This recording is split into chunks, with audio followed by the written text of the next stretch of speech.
Well, are we back on? Yep. Ladies and gentlemen, good evening. Welcome to yet another edition of the Lambom Show. Today is Wednesday, August 4th, 2021, and we are back to our regular series on Wednesdays, conversations with Sir Ed Okpa. And today we are going to focus on he just came back from Ghana. He spent a week and more, or a few more days in Ghana. I wanted to just go through a series of things. Like I said in my teaser, he sent out messages every day or every other day while I was in Ghana, and I just took them and summarized. One of the first things he sent to me was an article where he said it is misplaced expectation to think citizens abroad should help fix Nigeria. Then the second one, he talked about strategy and structure, get key players slash referees to the table. And on his wife's birthday, he wrote, I regret nothing marrying you because the life you have allowed and permitted to share with me is priceless. Fourth, waste management is endemic to Africans. And lastly, I invest in engagements in relationship because to me, the human slash people factor is the greatest in all productivity engagements. So we want to welcome Ed Okpa. It's been 2-3 weeks since we have not been on. Welcome back from Ghana. Thank you. Before that, I was in Nigeria, between Right.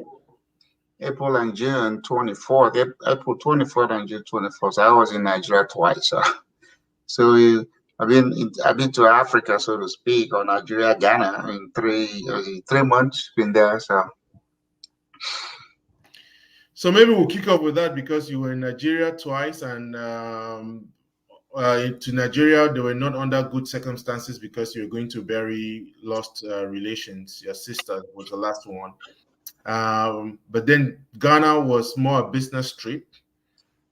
But you seem to have had, I just asked you whether you changed your mind about Africa, and it was a resounding no. So let's look at the two, Nigeria and Ghana. I mean, I know in soccer there's always that rivalry, but I think in terms of development, where would you size them? Look, I have a friend. In Ghana. My professor in Nigeria, lives in Ghana, married to a Nigerian woman. So, I got some people there. But Ben Boete, who went to Baylor here, went back home, and him and I are constantly in touch. And he's been asking me, "Hey, come to Ghana." I was like, "No, what am I coming to Ghana? If Nigeria is what it is, why, Ghana obviously is going to be something else." But so this month, well, July, I had the opportunity to take a client over there for some project we're working on. And I was blown away, by what I saw in Ghana, from the airport, the process, even though we arrived at night, the first place they took us to stay, I was like, heck no, I'm not staying here. And then, and then the following day, I made an arrangement for where I would like to stay. I stayed at the Accra City Hotel, which is good, which is good facility, clean, water pressure is there. There was no fear to get in the elevator. When I go to Nigeria, I'm afraid to get into the elevator because the power was shut out. So I rather climb the stairs, but in Ghana, I had no fear. I just punch in and I go up and come down, and the light was steady. So, but then, the next day when I got into the city, I started looking around. I was like, wow. And compared to Ghana of, late 70s and early 80s, when, they had crises and, they were fleeing, and majority of them came to Nigeria. To now see what they have done since that time, I mean, they have put Nigeria to shame. Their streets, there's traffic light, their police is well dressed, well behaved. Put their police on motorcycle, really nice motorcycle. So, looking around, the road, for me, the road is important. I mean, the road network I saw in Ghana is better than what Nigeria has. And then the distances we traveled, apart from the street hawking and yet to observe traffic signs and traffic lights. Overall, I will give Ghana A plus over Nigeria.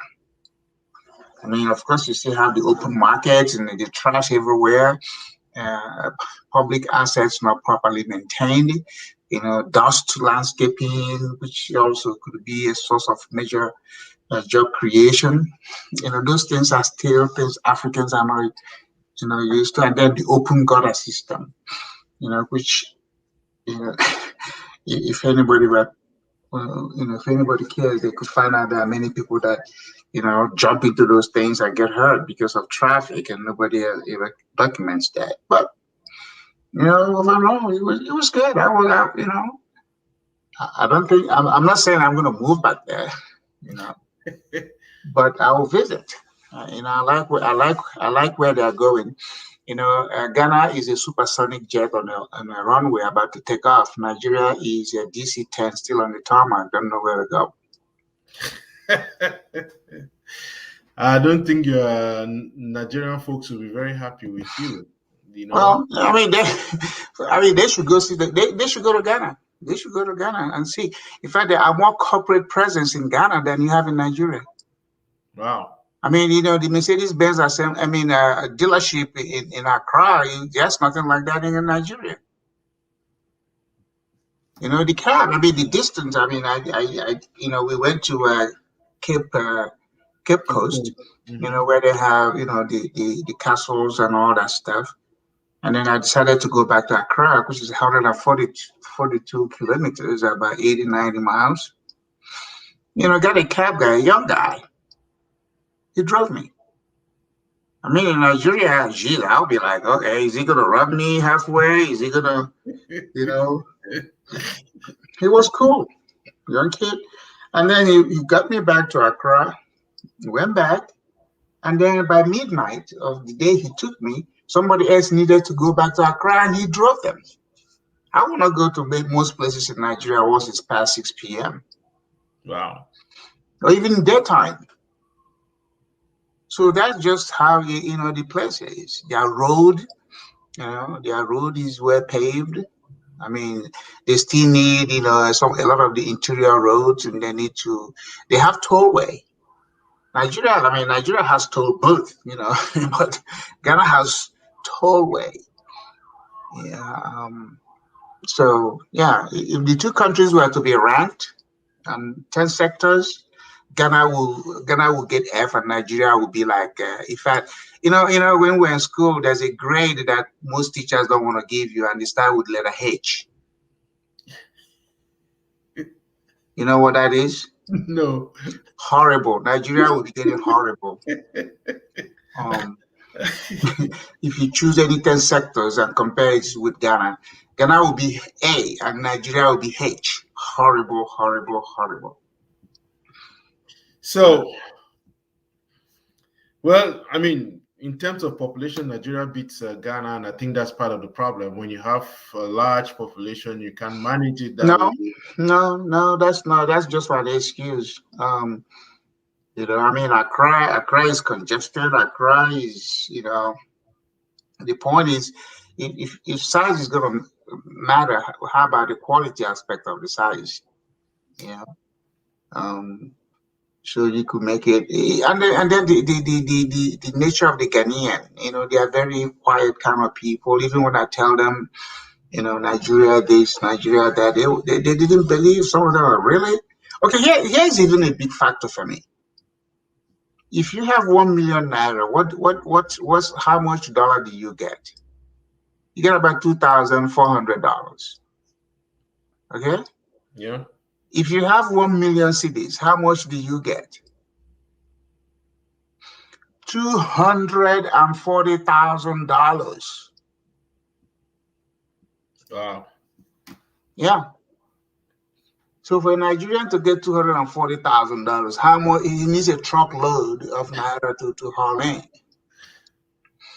So I mean, for me, that's that's a powerful statement there. In fact, I'm going to write an article. If Ghana wants to be, Ghana can easily become the capital, the capital of West Africa, because they have the most favorable exchange rate. Or, they need to now work on their monetary and fiscal policies. And it starts to fund infrastructure projects across West Africa, and that will give them tremendous power. Yeah. No, it's 5-1 for their money. 5-1. So let's move on now. Again, one of the things that I'm sure this came up because of an article I think you posted to me later on that was written in 2012 about the role of the diaspora, and you said it is misplaced expectation to think citizens abroad should fix or help fix Nigeria. That's just one. I think, I mean, isn't that the role? Isn't that the role of the diaspora? No, there's no role. I mean, when you left because you didn't like where you were. I mean, man, if Africans hire, they don't recruit, they don't work. If, for instance, any African country wants, identify, somebody from their country who now is anywhere in the world and think, has something to offer, go and recruit the person, go and work the person. But you don't think, oh, yeah, well, come on back home. You are invested here, not only just physical investment, you have family. So you're just going to shut down and then move. If every immigrant that came to America acted like Africa, would we have America? No, we wouldn't. So it's a bridge. So if, you hear there's somebody's there, if they, what is bridge? It's a flow. It goes back and forth. But to not think, oh, the diaspora, no. The remittance Africans send back home a majority is to their family members. And those are not investment money. It has not helped any country, has not helped any country grow. I mean, because when you send that money to your family, what they are doing is just, hey, some of them get lazy, not thinking that, you're the one who's supposed to feed them and support them. As opposed to if it wasn't an investment money in the sense of it. If a country were to attract billions of dollars in a particular sector, that will signal confidence, for other people to join in. But if you just send 1,500, 300, and family members will just call you and say, God bless you. I told them, stop saying God bless me. Let God bless them too. But they have to work for it. So that's part of the reason I wrote an article. In fact, it was 2012. Some guy was calling me and saying, hey, you wrote something that I needed. Do I still have it? I said, I don't remember what I wrote, but I said, if you needed to know something, go to African Executive. Because if you go to africanexecutive.com, I have a lot of articles in there. So he went and he found it and he sent it to me. I was like, oh, wow, I wrote that way back, 9 years ago, whatever that number is. Mm-hmm. So my point is, the diaspora is not, okay, expecting them to come back. I mean, if you were to do a random survey on 100, Ghanaians, Ethiopians, and Nigerians in America, say, okay, who is going to come back? How many of them have the sort of content that is needed to go back home and help out? I mean, I think what is giving a lot of African people false sense, is the exchange rate. Yeah, but in terms of knowledge that they can take back to help make that their native land, recognize certain things they have. I don't think a lot of people have it. I mean, hey, look, doctors in America make good money because of insurance, not, but how, are they going to go there and build hospitals? Even in America, how many Africans have owned hospitals?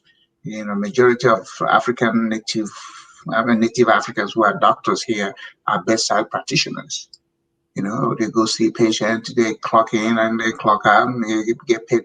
But are they managing hospitals? Are they managing big health institutions? Are they on the policy of healthcare? Yes or no? So those are the things. It's not just, learning how to fix a car. Can you build one? So that's what I'm saying. So don't put weight on the diaspora. Don't make it like, oh, you have, except if your government sent you and paid, gave you scholarships and we want you to go over there.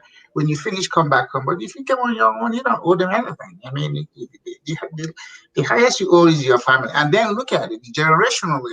Your kids are not going to respond to Cameroon or Nigeria or Ghana the way you do.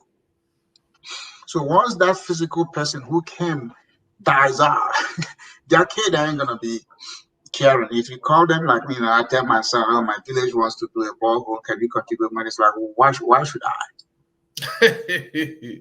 Yeah. But Africans will say, oh, you have to. Like, no, you don't have to. But if they have knowledge, you have to go back there and tell them, hey, look, you have to pay for this, but this is how you can do it. This is what you need to do so that you can realize your own quality of life and enhance it. But you just sit there and expect people to send you money. That's not going to make Africa, develop. It's not going to. Even if the whole world were to fold their hands for 10 years and send money to Africa, do you think that's going to make a difference? No. They're just going to find a way to go to Dubai to go have party or go to London and go shopping. They haven't recognized that all they need is back where they are. They just have to start doing things, cleaning your street, building your water system, your waste. And then if every immigrant that came to America acted like that, start doing things. So that's it. I mean, America is not easy, but yeah, America is far better than anything you can get in Africa. I mean, there are people that have money over there, and I clap for them, but the quality of life is a factor for me. I mean, I went to Nkrumah National Place. I couldn't believe it. I mean, geez, because it's public asset. We don't know how to. I mean, people's homes are good, but the measure of a country is in the public assets, their museums, their library, their streets, their parks, the water system, the public education, health. Not one person building a huge mansion and have it walled and fenced. Get out on the street, jog. They have jogging trails. They have lake. I know. Is there any lake in Accra that is man-made or built so people can do recreational? Stuff like that is what really, makes it different. And then your street flow. But again, Ghana with Nigeria, Ghana is A, Nigeria is H. Right, but I mean, I'm sure you're not discounting that the diaspora has a role. It may not be their role to fix, but there's a certain role that the diaspora has to play in the development of any and every country. I agree. I mean, paradoxically, in America, for example, they say Africans are the most highly educated. And so when you say that we don't have what it takes in order to go back, that's kind of counterintuitive. Yeah, America says that to make you feel good. Black people like feeling good. They like things that make them feel good, even when they don't have good feelings. With all the educations Africans have, how many companies in America are being run by them? How many companies are listed on the stock exchange because of an African? Okay, let's go. Is it the law firm? Okay, let's go to law firm. How many law firms, big law firms, are African partners? How many universities are Africans heading? How many Africans that teach in universities in America are tenured? Come on, I mean, they're not showing up here. The first Nigerian came to America in 1918. So because Africans, the reason that Africans go to school, you see an immigrant that will come here, he's 30, 40 years old, they still want to go get an education. Because they think that's the only way. But most immigrants that age that come, they start a trade. You got tailors, shop owners, whatever, they get into it. Africans are the ones that want to parade degree. You go look to most classes, most people in Africa in that class that are black are going to be older. And then you look at it this way. I was telling my wife the other day, most Africans get into employment in their 20s, even late 20s or early 30s. But most Americans are getting into 15, 16. So they have longer work ethic, longer way of dealing with something like employment in a corporate environment. Africans don't have that. So you come out at 20 something bachelors already, and then you are figuring out green card, you're figuring out the system. You think, okay, well, let me go get a master's degree. You run in and get another 24 months or 18 months of master's degree. Oh, your people are saying, well, you're not a doctor, you run back and get that. By the time you're done, you're 35, 40. You are desperate to make it because you may not live to be 65. And people at home are calling you. Remember, you've been abroad for 10, 20 years. John, who went to Italy, is building a house. You haven't built the one. And there you scrambling. So all that Africans graduate, yes, they do. Just like Black people have more PhDs than everybody. But in what subjects are they getting that PhD? So no, I give it to them. I give it to us. We graduated because it's the only thing we see that will give us credibility. The only things Africans see that will give them credibility is that degree, that certificate, how much of it they have, which is fine. You gotta go get it. But most immigrants, go look at Little Italy, go to Little Mexico, go to little. Have you seen Little Cameroon, Little Ethiopia, or Little Nigeria? Would you live in a community that's predominantly Africans? Your property value will crash. Because all they will do is, they will not mow their grass, they will trash up the whole place, they'll be having parties, they will not. So let's be honest. Somebody sitting in a classroom for a number of years that they are piling up is good, but that doesn't tell me a whole lot until you get out there and start doing something for yourself or with somebody. But because you just go in and get a job and every day you show up, you get a title, okay. How many of them are in executive position in the companies they work in? So the diaspora has something to do, but I'm just saying, what is that? How many times have you seen a group of diasporans, either Nigerians, Ghanaians, Tanzanians, come back, articulate something and send it to their National Assembly and say, here are things we want to see you pass as a law? How many? That's how we engage the system. What legislation have they done? They are still very tribal. They're not people from this part, and they don't hear, so that's what impresses me. Not because you sent $1 million home.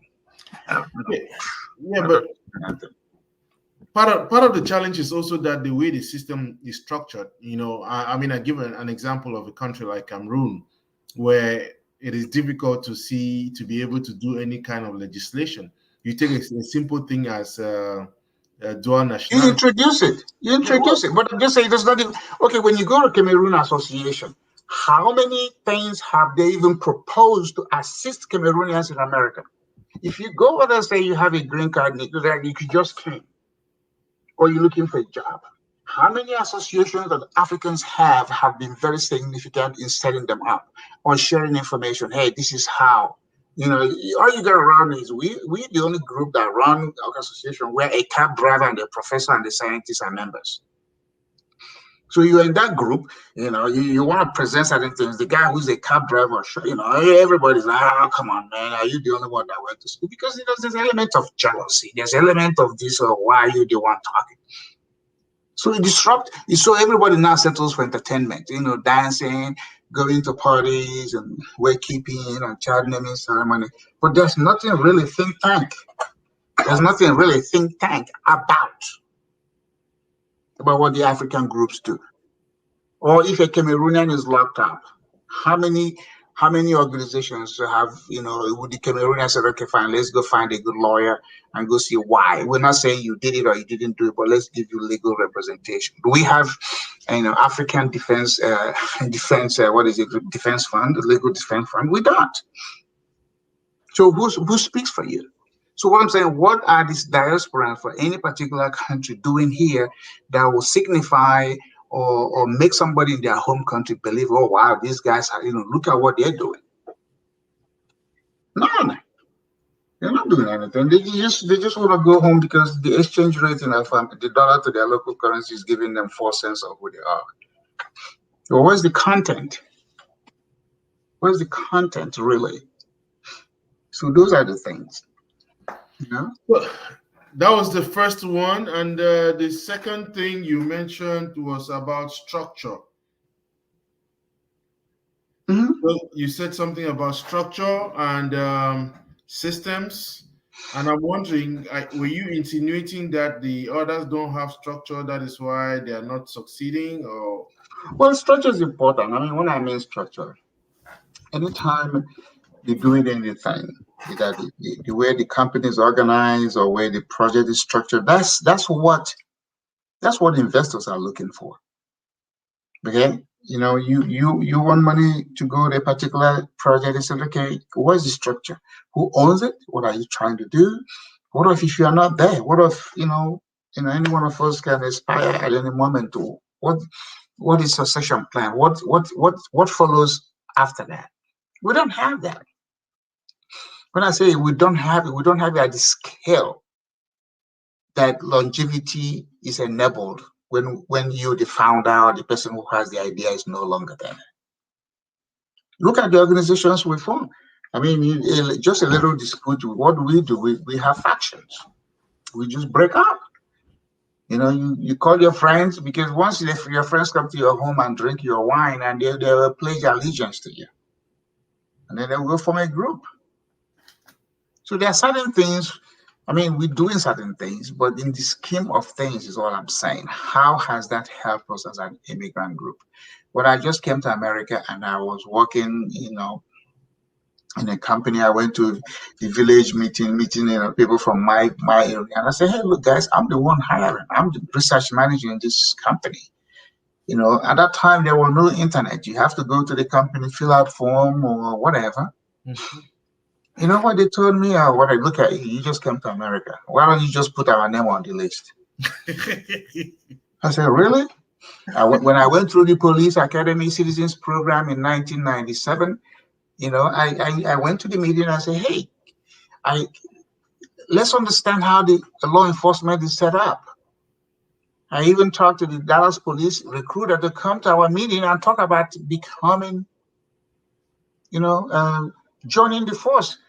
Just like, oh, the police, there's no money in the police. But, only one Nigerian guy that took up on it. Now he's like a lieutenant or, a sergeant in the stuff. These are things you do. You get into the system. 1998, I proposed an idea for legal defense funding for Nigerians, and what I wanted to do with that is, you know, people get locked up for immigration, people get locked up for all kinds of stuff. And in this country, if you don't have legal representation or somebody at least say, hey, what's going on, you could become just somebody in the system that is forgotten. And I'll give you an example.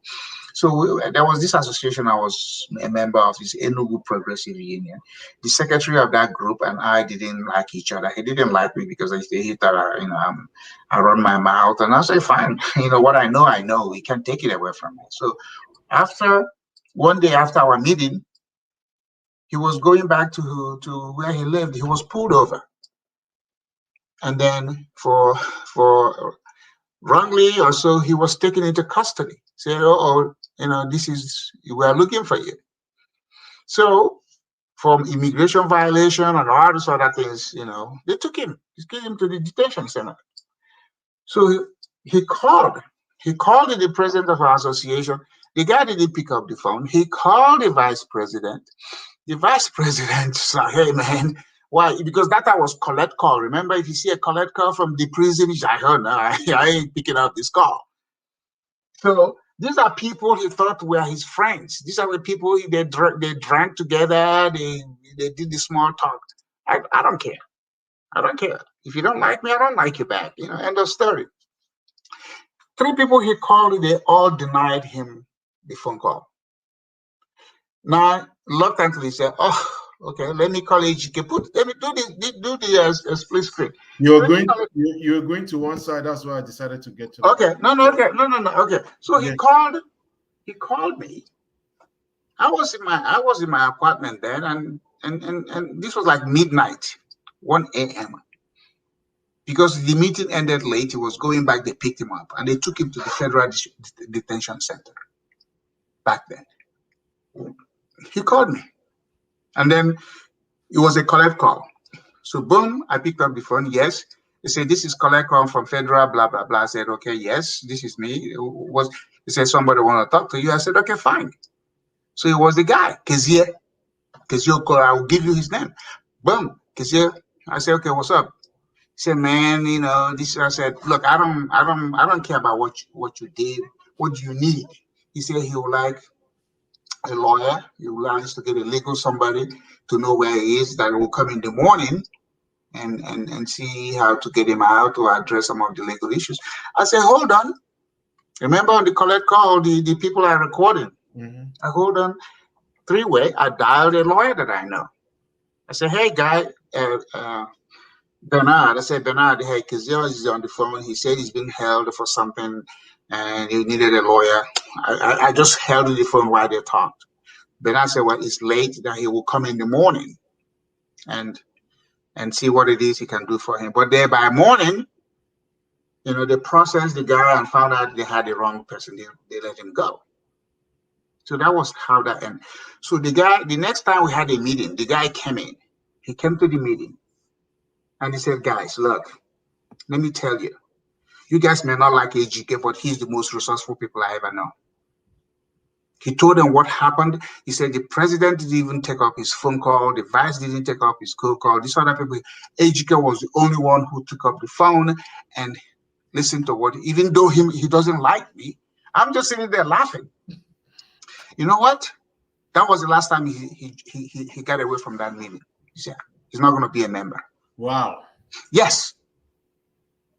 And then he came to my house with a bottle of wine to thank me.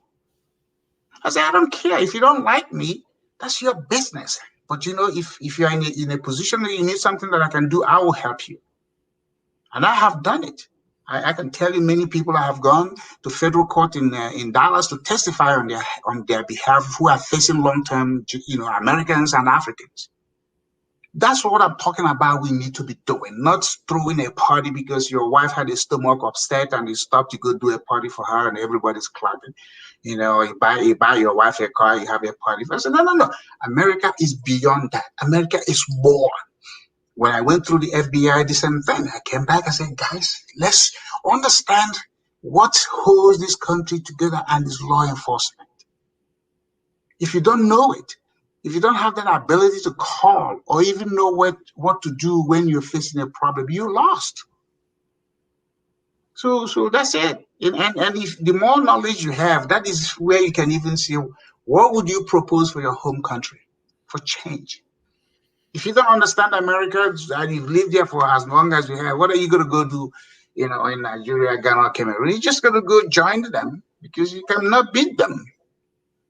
And that's why, and you remember, a whole lot of people have gone back.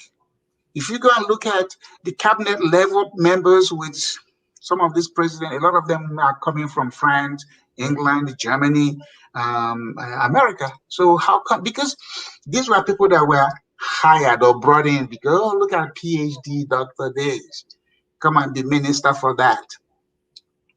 But they don't know how to engage America. There was a minister for energy in Nigeria, Professor somebody, I think it's Chukwu. And I said, Jonathan made him minister of something. Power. Then I said, this guy, if he were to come to America, he will not be able to articulate a story on how to improve the Nigerian energy sector. And he did it. Yeah. I said, let him come. I put him in a room. Let him make a case. Make a case why they should come and invest or partner to solve Nigerian energy problem. They will not be able to, even though she's a professor. So this is, if you don't engage the country you are in or you're involved in, you don't know. You may have all the degree you have. You don't even know how to approach them. So that's what I'm saying. What are the diasporans going to pitch? What are they pitching? Waste management? Infrastructure development? How to get the government to at least open up and begin to listen to legislation? The law should come from the people, not from the legislature. Hmm? The law from the people say, hey, this thing is oppressing us. We need to find a law that says you can't do this, or if you do it this way.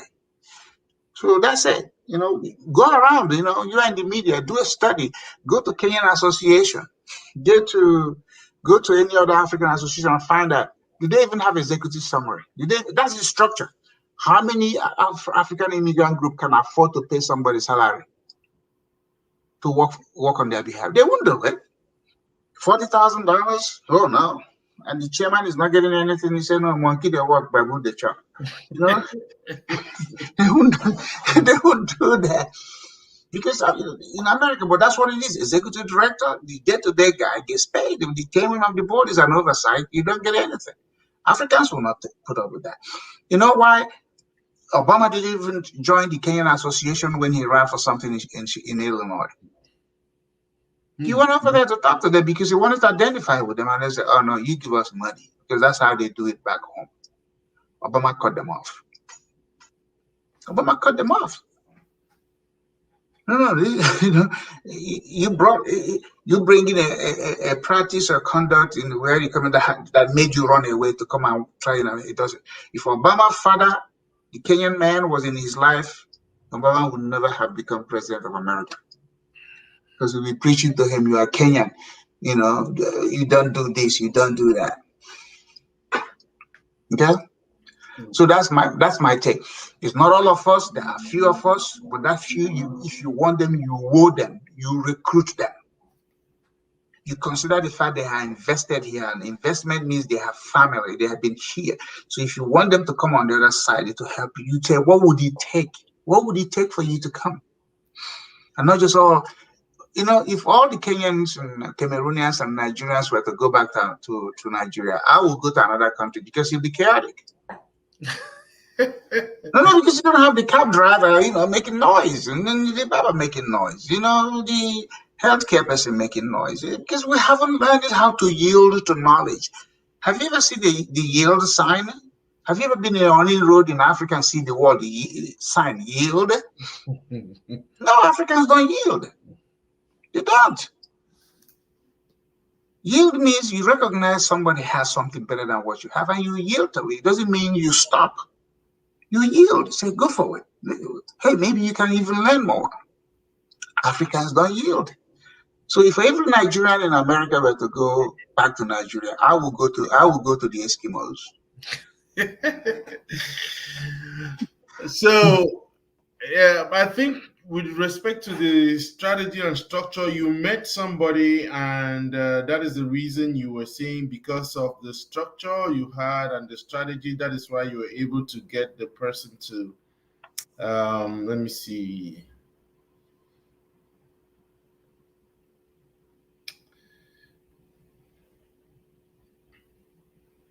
Yes.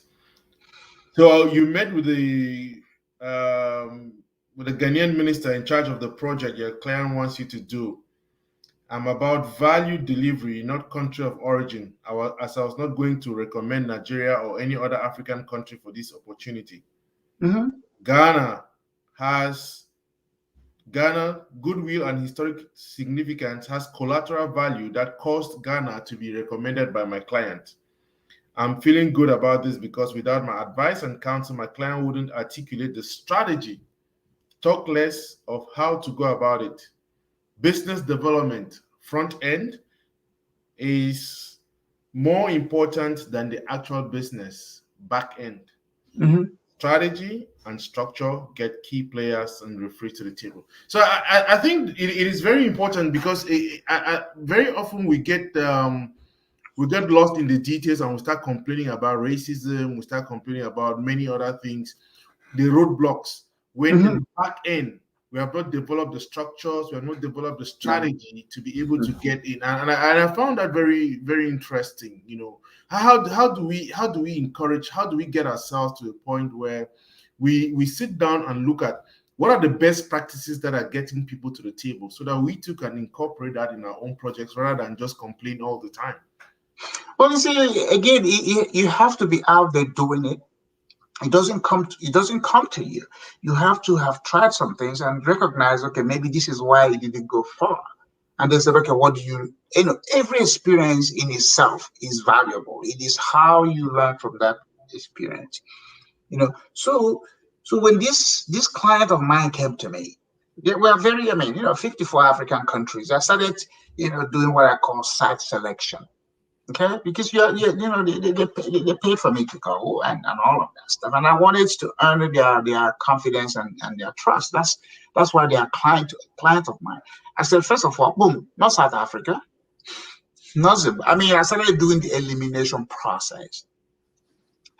Not Kenya, not Cameroon, not Liberia, not Sierra, none of those things. Okay, so I said, again, I'm not. This is me doing this in my head, you know.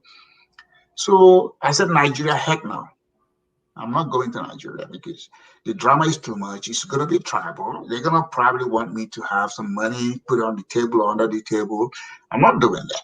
So Gabon was a choice because I was working with an American. I knew an American who said, hey, he knows blah, blah, blah. I said, okay, fine. We did a letter to them. I was the one drafting the letter on behalf of my client. And then he would just put it on his letterhead and then I forward. Then I look at Gabon. I say, Gabon, first of all, is harder to get to. Okay, you have to fly somewhere, and then when you get over there, you have the language challenge. The English speaking. This is an American guy. So because if I fail in my recommendation, they're not going to have trust in me. So I said, okay, since it's not going to be Togo, it's not going to be Benin Republic, it's not going to be Mali, it's not going to be any. I've eliminated not. I'm now down to one or two countries. It's not going to be Nigeria. I said, Ghana.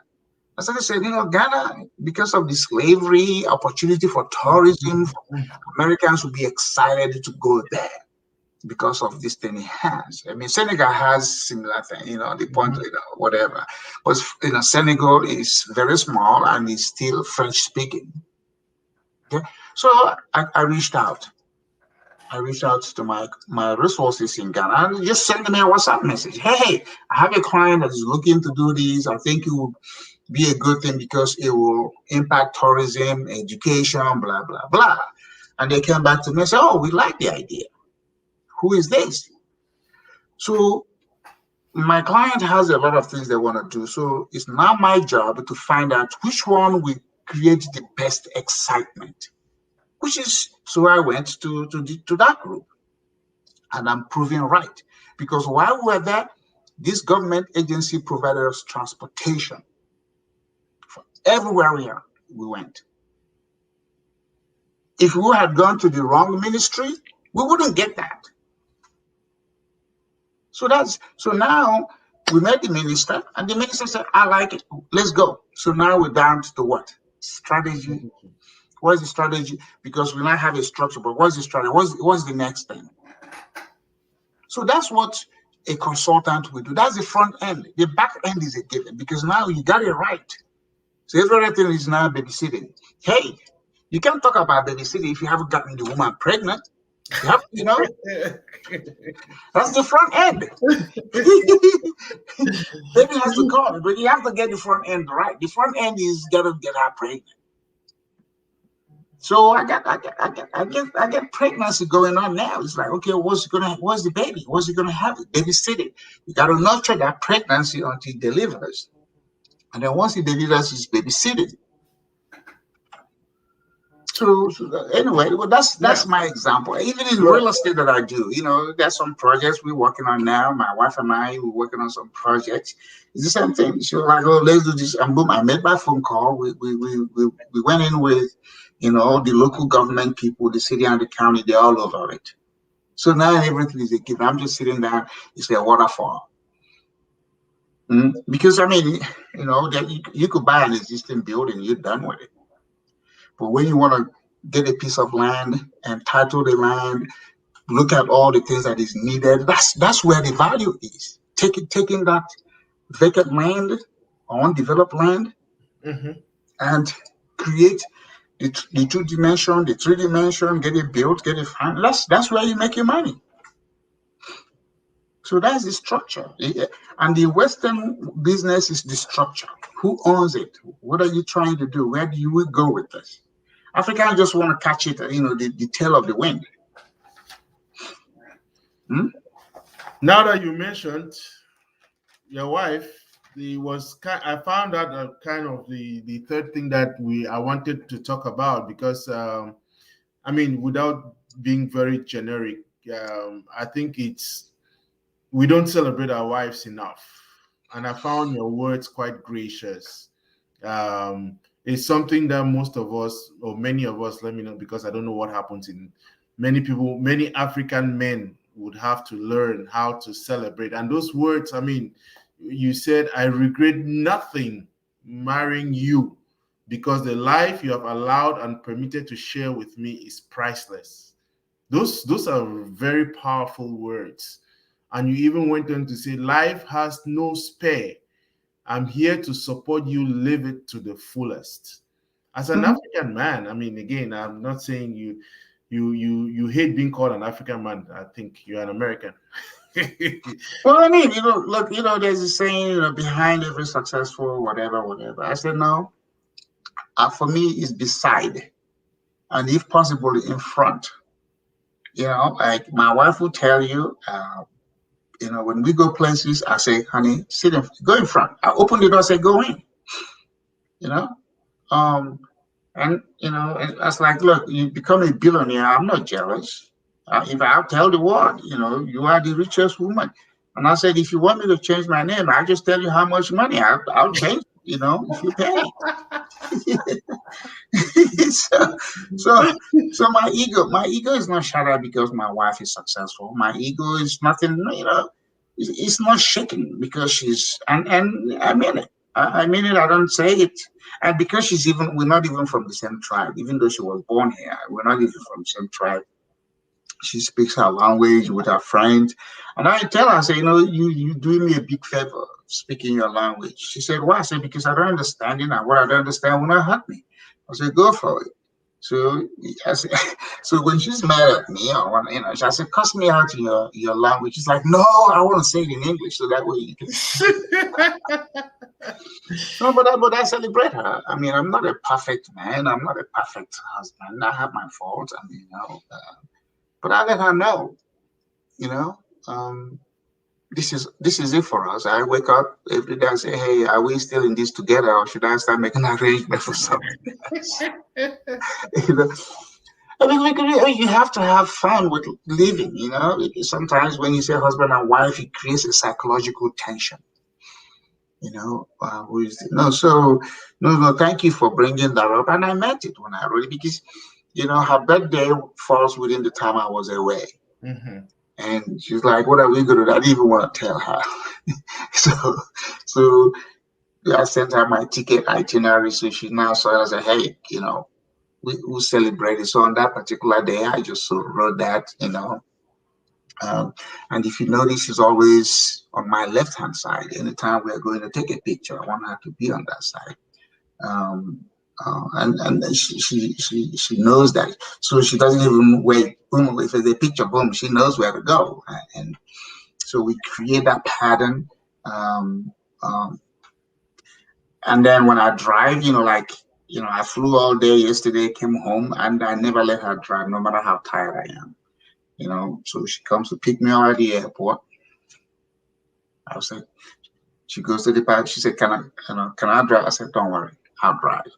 So I give her, I mean, in our 15 years or so of being together, I don't even think she ever driven while I'm in the same car.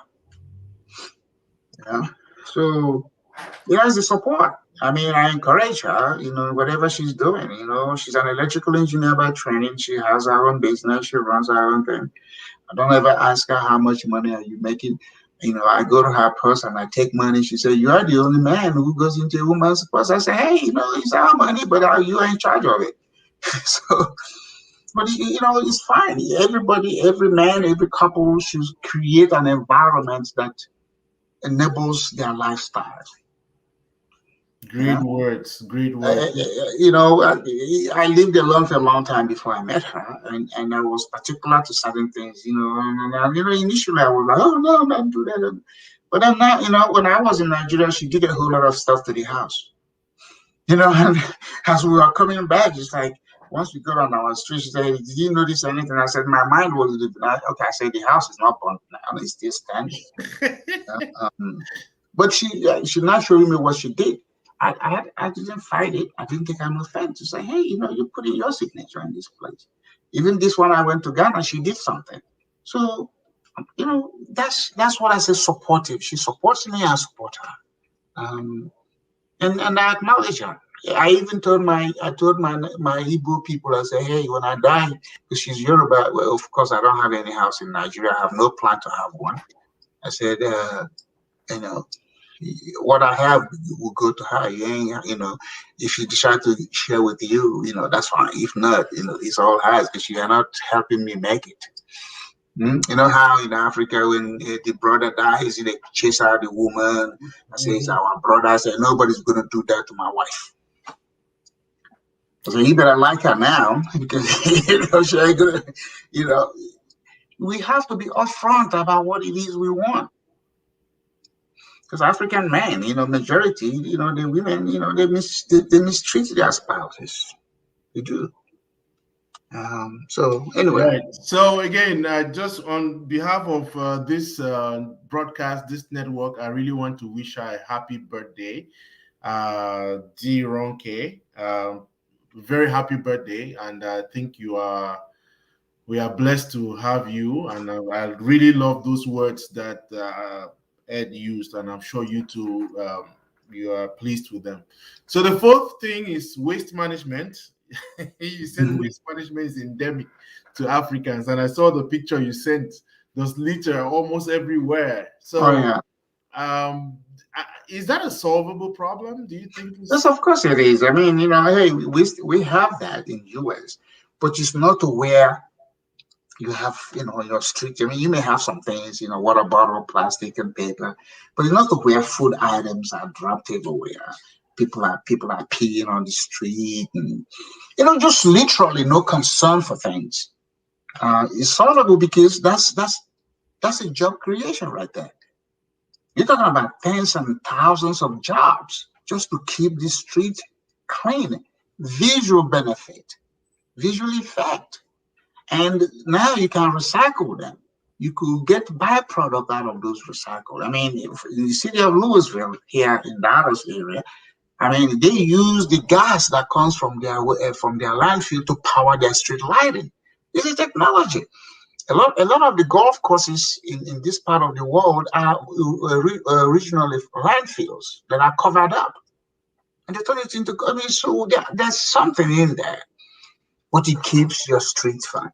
Why do we have this mosquito issue? And the World Health Organization is going there and telling us to all be in fact, the first place I stayed the night when we arrived in Ghana, I saw a tent, mosquito tent thing in the room. I should have taken a picture of it. And I was like, what the heck is this? Because it says mosquito. And I said, okay, World Health tells us it's tent. And okay, fine, you're in the room, you get under this tent. How about when you're not in your room? How about when you're on the street? And the reason for this is because we have open gutter, we have waste, we have stagnant water sitting all over the place. And the mosquito feeds off on this and then carry the vector, whatever the thing that it causes malaria. We have malaria in America, but it does not carry the thing that gives, I mean, mosquitoes in America, it doesn't carry the thing that give us malaria. So us, we are now looking all over the world. What vaccines do we need to take? What net? Is every African going to walk around with net? Okay, we have one in our house. When we go to work, we should wear net. Clean this environment. Close those gutters. Let water flow into stormways. Closed. But when people are peeing on the street and doing the defecating on the street, throwing everything on, I mean, you see this thing still in there. That's breeding ground for mosquitoes.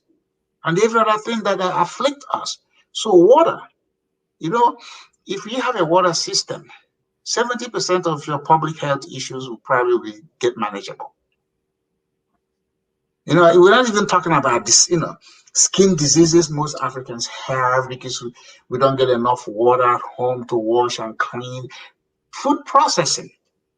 You know why a lot of our food don't make it on in a Western market? Because of the source of water, the food safety and the food security. So water is important, and when you have water, you can clean your environment, you can clean your home, you can wash your car. I mean, water is it, not the gas, mineral and gold. Everybody's screaming about. It's the water, and when you don't have it, you cannot attract certain industries into your community, and your health standards will always be low. If you don't have good water system, even the buildings.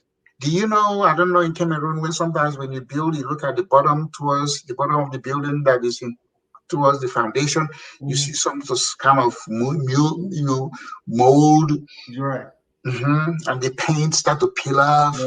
Yeah. You could see that the block is even when you touch it, the thing is falling off.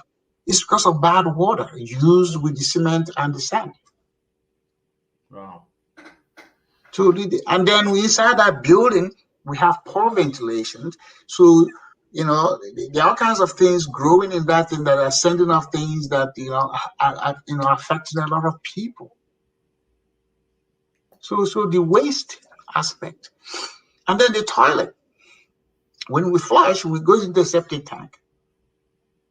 And that septic tank, your neighbor has one, and there's no regulation where you position them. There's no distance. It has to be, 100 feet, this deep, this position in the plot or in the lot. No, you put it anywhere. And when that thing sinks in the ground, there's a capillary action. There's a subterranean forces, they are moving over there. And then you go do your water well, you don't even regulate, and the water well is going to be deeper because the septic tank is going to be above. And you think it's not seeping in there? Of course it will.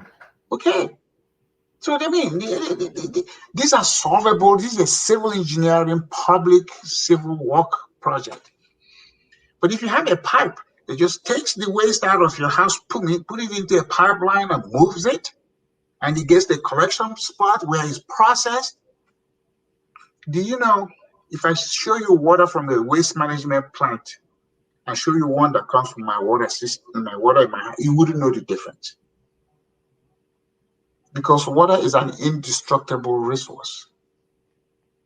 And then the waste that comes, the solid waste that is, some of them are turned into a fertilizer that are used for growing some of this grass, sods, and there's a lot of things you can do with it. But Africans, no.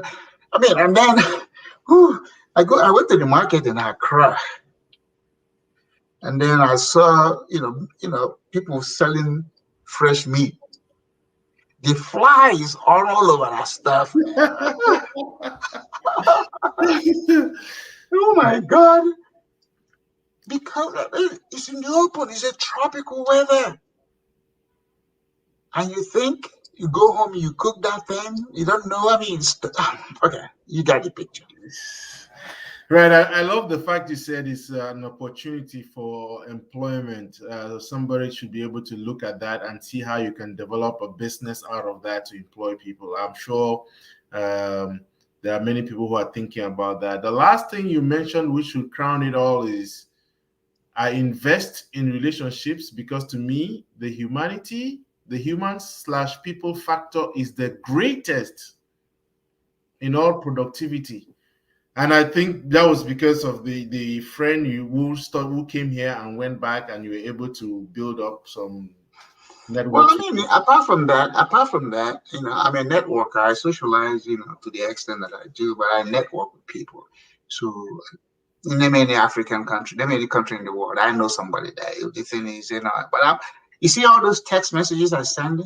For me, is people love it because it's like I'm in touch with them. Right. I'm sharing views. I'm sharing pictures. Some people might say, "Oh, for me, it's actually keeping my name, my face, my things in their mind." So when I did not see me, like, oh man, I know your story. You riding a bicycle, I see your push-ups and all this other stuff. But as an economics student, when I took it in high school, once I mastered that subject in high school, I didn't want to go get a degree. Because there's the four factors of production. What are those? Land, equipment, entrepreneurial, and then human. A land on its own doesn't do a whole lot. Of course, it can grow anything. The human factor needs to turn it into something. Equipment, even though people say robotics now, human beings still have to, program it and design it. Yeah. If you leave $1 million in your closet and go away 20 years, what is going to happen to it? It's going to sit there if the ants don't get to it. So the human factor is the greatest factor. It is that factor that can deplete, or that factor that can improve or grow. So, and what it actually means for me is, they don't have to be expert in what you're trying to do, but they may know somebody they will refer you to. This time I was in Ghana, based on this conversation I was having. So this my friend said, "Hey, we gotta go meet somebody." I said, "Okay, fine, let's go meet him." And then we go to the guy's house. We were sitting having conversation, and my friend was showing him some of my text messages, and he looked at me. He's like, "Wow, you're a big guy in America." I said, "No, I'm not. I mean, I'm just a regular immigrant." He said, "No, no, no. For all these things you are." He said, "Let's go out." Guess who he had me meet? The secretary of the president. If not that I was leaving the next day, I would have gone to go see him. He said, "No, no, you gotta meet these people. For somebody like you, we, you know, there's something you have, we need to have a conversation on." And I was like, "Okay, human factor." And then we met with the secretary, and the secretary said, "Oh, the schedule for the next day is tight, but they're going to see what I do." I said, "Okay, no, look, I can come back." Human being, human factor. 1 degree from who? If you want me to meet the Pope today, I know somebody who can go get me to the Pope. But what am I meeting the Pope for? So that's why I say I invest in relationship. It's not like I put money in it. I'm in touch with people through my social media. Some of this I don't put on Facebook. Some of this I do. Right, But right. I send text messages. I share what I'm doing. I share where I am. And somebody's like, "Oh my God, you are over here. When you come back, come tell us why. What you see. What can we do?" And that's how some of what I do come about. That's it. Nothing big. Relationship is something you have to want to do. Even my friend Ben said, "Edward, because of the way you do these things, I'm going to reactivate on my relationship." I said, it's not to just ask them. It's not to only reach out to them when you have a need. I'm always like, hey, sending them something, and they sending me something. And sometimes I was like, we just say, okay, yeah, I got it. So human beings in a social animal, they like interaction. Some people might say you're bragging or you're showing up. Whatever it is, just cancel them out to move on. Look for that one person who's gonna want what you're doing. My professor, my professor is in Nigeria who lives in Ghana now. I haven't seen him in 20 something years. But it's through Ben that I got connected to him. And while I was there, he brought a project he's working with, and he wants me to be a consultant. And I was like, okay, fine. But I didn't go there for that. Right, right. So when you have the human being, you never. I mean, just like if you meet the president might say, "Hey, can you help us do this? Can you do that?" Because at that level, they're looking for you. What? Being resourceful. Most people don't know what being resourceful means. Being resourceful is being able to do what, even if you don't know it, can you guide them to the next step? Or you say no. I never say no. The only time I say no, if you want me to go kill somebody or to go do Right. drugs. But if it's something that has to be like me, I say yeah.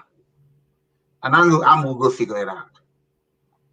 And I will come back with something, because now you're gonna, make me want to read up, or it's a challenge. I look at things as challenge and opportunities. Those are the two ways. not as problems. And because when you look at something as a problem, what does it do for you? Morally depressed, Right. and oh my God, you start to get on your knees as if God is going to make a special concession to you. Heck no, he ain't going to do that. You gotta have to step up and say, okay, who do I know? Who can I call? You don't. Everything doesn't lead into money. I think most people think it's all money, money. Money comes, but if people sense you like it's all about more money, money, money. When they see it, they say, who knows what else is going to be wanting us to do. So, but if you are resourceful to them, and if you can, like a lawyer I met in Ghana, I told her, hey, do you know about this program they do for international lawyers in the US? She said, no. I said, would you like to do it? She said, yeah. I sent her information. Oh my God. She's like, oh my God, thank you for that. Somebody like that, do you think she's going to forget that? No. No. Or if I need her for something, she would, you know what I mean? Right. Just Right. because somebody introduced us. I said, oh, you're a lawyer. You'd be good to have understanding of American law and probably law because now there's a global thing moving on. If Mm-hmm. they need something, if you need something, you know. And so now today I sent her the link and she was like, oh yeah, great. That's it. Wow. No magic to life. So, in a nutshell, I've gone through my 5 takeaways from their trip to, to Ghana. Is there any other thing you want? Let's close up with anything, any last Well, I word? mean, thank you for that. I came back about 7 years today, and then I went to sleep about something close to what is it called? 10. I wake up at 1:45 Yeah, I saw. a.m. I had a few hours between there, but I've been at my office since then. Wow. So I have, my jet lag, that exercise I do, that Mhm. stuff I do helps me. So instead of just say, oh, 2 days, let me wear that off. No, I kind of let it, and then it wears off. Maybe down the road when I get older, it might show up. But, my body is my body. Nobody will know your body more than you do. Right. Even Right. when you go to the doctor, the doctor is going to be looking up to you to say, okay, what's wrong and where is it wrong? So what I try to do is be in touch with me. I know what is good for me. Um, while I was in Ghana, I ate once a day. They were surprised. Like, I would drink some things. When I'm in Africa, I found out that I like stout and Coke and no water. And they were like, what? Of course. So when I go in Ghana, I was asking them for stout, and they were like, "What is that? What is that?" I said, "Guinness." Oh, but in Nigeria, it's stout. Guinness. Correct. And they drink it straight, but I mix it up. And they're like, "Wow, how does that taste?" I said, "Taste it." Oh, wow, that's a new drink. I said, "Well, you see, There you go. um, because it doesn't make me bloated. It doesn't give me, that kind of thing. That beer. I don't drink beer. Um, so Ghana is good. I don't know. I might be going back. You know, because there's a lot of conversation I opened up, Right. and they were like, "Wow, we need to follow." I said, "Okay, fine, let's do it." So if it happens, I go. Because I told them, I said, "Look, I work for me. I don't need any supervisor to give me time off." You know? Right. If it makes sense. So let's be having the conversation. For those people who want to be Americans, America is a country that if I pack up and leave today, you're not gonna miss me. Just like Obama, if Obama would decide to go to Kenya, like, oh. So, but if you want to be here, be here. If you can spread your influence across the globe. You just have to know who you're working with and what is needed of you. We cannot be two places physically, but we can have presence in many places based on the relationship we have and the conversation we are having and things we put on the table. Africa has a hunger for knowledge. There are people there that have money. I mean, I'm telling you, that is they can buy anything they want, but they're looking for something refreshing. They're looking for something. I mean, you go home in the evening, they're all sitting there joking with their family and friends, drinking. I was like, that's not life. Get out to take a walk with your wife. Where's the park? Where's the park? You go to Cameroon, is there a park? You go like no, or Nigeria. The rich Africans don't do parks. They're in their home entertaining, or they're abroad. But you go to America, you see your CEO in shorts with his dog or wife or taking a walk. Africans don't do that. That's why our park system is nothing. Kids are selling things, they're playing football and stuff. So we need to improve on the quality of life indices, and when you do that, that is a community asset. The mansions don't mean nothing. It's your schools, your hospitals, your road, your water system, your public safety, things that the rich, the poor can get on and like it. Because your Lamborghini, if you don't make the roads right, and the guy who's driving his Volkswagen and you are going through the same mud, you're the one that have a expensive car, he probably don't care. Yeah. So Right. make the road nice, you know. So again, if there's any takeaway, you heard it from me. Ghana is A, Nigeria is H. So as always, thank And you then very when they ask you what the H is, he said, Mr. Okpa said is, you have A, B, you have F. F is the last grade. But there are certain grades that the teacher don't even know what to do. Say you are not even qualified for F. You say H as in horrible. much. Again, thank you very much, Opa. It's refreshing. Welcome back home. And as usual, I want to thank everybody for watching. We'll continue our conversation next week. We'll look for some other topic for next week. Thank you. Welcome, and let's continue the conversations. Thank you.